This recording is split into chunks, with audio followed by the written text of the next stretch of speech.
So, do you find yourself wondering if a dismissive avoidant is actually interested in pursuing a romantic relationship with you, or if they at least have romantic feelings with you, but struggle to sort of find your footing in the relationship and really read what's going on from their end of things?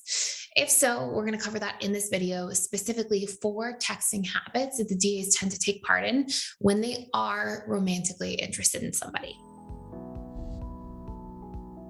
So the first thing you'll see with dismissive avoidance is they will start conversations on their own sometimes. And what I mean by this is that often, somebody who's dating a DA, because the DAs are really afraid of being vulnerable and putting themselves out there, and often like really take their time to gather information about somebody. They're not often the initiators across time in relationships. More often, I find them in situationships where they're not really initiating, but kind of just participating. And if I were in that situation personally, I would say, hey, that's a dynamic where if the person just sort of passively there and just kind of existing in the relationship or situationship, that's not somebody who's making that effort that we would want to see for a healthy romantic partnership to exist or to at least form a strong foundation. And so, with the dismissive avoidant, when they are really interested in somebody, something that we'll see is that they start conversations as well. And they may start conversations in kind of indirect ways, but they'll say, hey, how are you? What's going on? Like, they'll bring stuff up or send different things along to really just engage the person because you're on their mind. So if you're seeing pretty much none of that, that's something to pay attention to as a bit of a red flag. By the way, I have a whole video on what happens with dismissive avoidance when they're not interested in somebody. So you can pay attention to that too, or go take a look at that one. But you'll definitely see that from the form of a dismissive avoidant being interested. The second thing you'll see is that dismissive avoidance will follow through on plans. So you'll see that, let's say you make plans for Friday and maybe you haven't been in touch. Maybe it's really early in that kind of dating stage. They'll be like, hey, looking forward to tonight, or hey, what time are we meeting? Or they'll initiate the follow through. Whereas we'll commonly see when a DA is not interested is a real lack of follow through taking place. Like, sometimes if you're feeling that sort of walking on eggshells feeling on the other end, like, are they going to show up? Are they not going to show up? From my opinion, like more objectively, obviously, because I've worked with so many couples and individuals sort of in these dynamics from the outside looking in.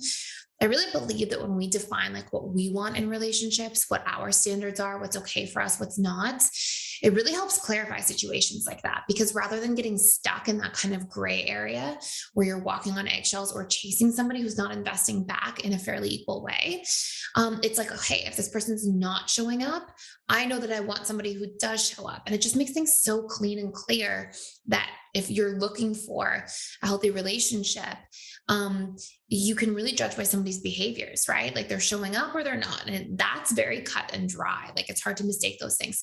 And you'll see this with dismissive avoidance as well. They will follow through on plans or they won't. And that says a lot about how capable that person is of currently making an investment in you. And it's really easy to take people's actions personally, like, oh, so then maybe I'm not good enough for them to want to be with me or things like that. But at the end of the day, it really is just about programming. Like people have a subconscious comfort zone of expectations for what love is, for what connection is. People are attracted to that subconscious comfort zone of what's familiar.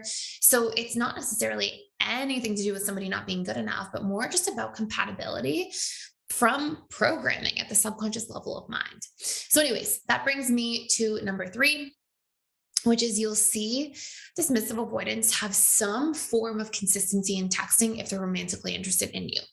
Now, that consistency may be spaced out consistency, but there is an element of consistency. So, what I mean by that is it's not like, you get one text back and then the person's gone for a few days at a time. And then when you text them a few more times, eventually they respond. It's like they may not text back consistently throughout every hour of the day or things like that, but there's a feeling of being in communication on a regular enough basis. And dismissive avoidance in the dating stage of relationships, they tend to expect at a subconscious level some form of communication to happen like once, twice, or three times a week when they're, in between dates and sort of getting to know somebody. They're definitely not like all day, everyday texters. And no matter how interested they are in somebody, I rarely see that. And if I ever do see that, it's usually an enmeshed DA who later tells me like I had to push the person away because I realized this was too much for me. So it usually has some kind of net negative outcome long term. But what I will see is there's some form of consistency. Like you text them, they text you back. There's this feeling of like flow. And that consistency also spills into the planning. Like, hey, what are we doing this weekend? And there's that kind of consistency of following up, to stay in touch, to plan things, to get together, and that's not missing. That's not lost in action. So if you're not seeing any of that, even if somebody's DA, you just want to be careful you're not violating your own needs, to kind of chase down that person, and that you're really clear about, well, what do you want? Do you want to be chasing in a relationship? It's fine to have, like in the dating stage, that kind of back and forth, and that like, who's really going to see what's going on? We don't know yet. We're finding out. We're kind of getting to know each other. And that like lack of certainty is normal in the dating stage.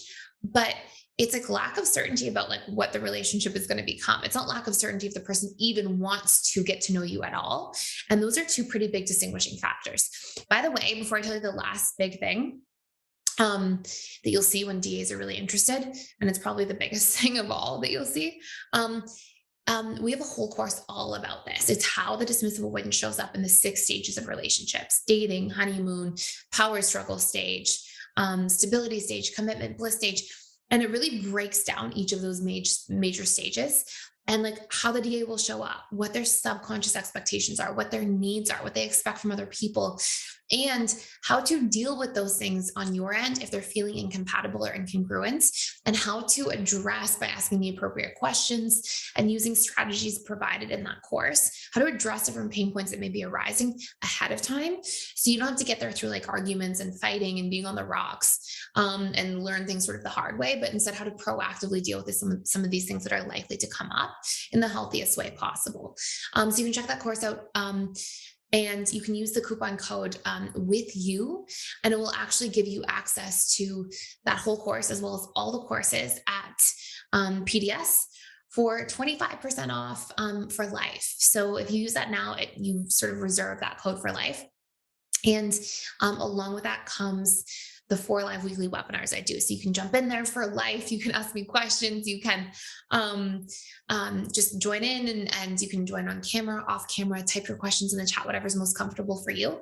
But I have 4 of those a week, and then also gives you access to all of our 50 plus courses on dating, relationships, every attachment style, how to become secure from each individual attachment style, the roadmap or sort of playbook of each attachment style across the 6 stages of dating. Like everything is in there.